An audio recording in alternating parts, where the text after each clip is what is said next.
Amerikāņu eģiks. Āķis vēl pieliek. Āķis, ja tu gribi kuteri vilkt, jā. Tā kā visam, un arī īstenībā diezgan labs bagāžnieks ir, ietilpīgs, ka tu vēl vari salikt. Šitos jau var atmest vēl. Jā. Ja šitos divus deņķus tu nomet, tev ir ļoti liels. Tos, un vēl to, jo viņš pilnīgi taisnu virsmu veido. Vispār benzīna mīļotājiem droši vien, kad diezgan sakarīgs auto, jo analogi diezgan grūti ir atrast kaut ko tu tā kā... ir Dodge Ram kaut kādi vēl, kas mums benzīnā ir lielās mašīnas, nav tik daudz lielo džipu. Nu, jā? Tu gribi mani ierobežot? Jā, šito. Šito. Nu, jā. Tev bišķi jāpabīda uz priekšu. Jāpabīda uz priekšu, jā, un tad tā būs.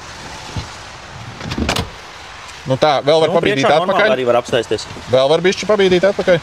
Ot šitā. Es varu sēdēt šitā, iesēdies pats.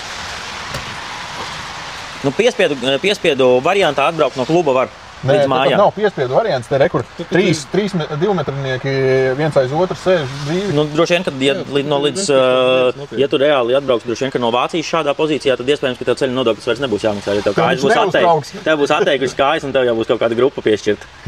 Nē, nu nav tik traki īstenībā, ja godīgi. Ja šito te paceļ to... Bet bērniem būtu ļoti ideāli. Nē, šito paceļot augšā, viņš kļūst vēl lētāks. To muguru, tu domā? Jā. Jo tad viņa nespiež tā kā tur. Jā.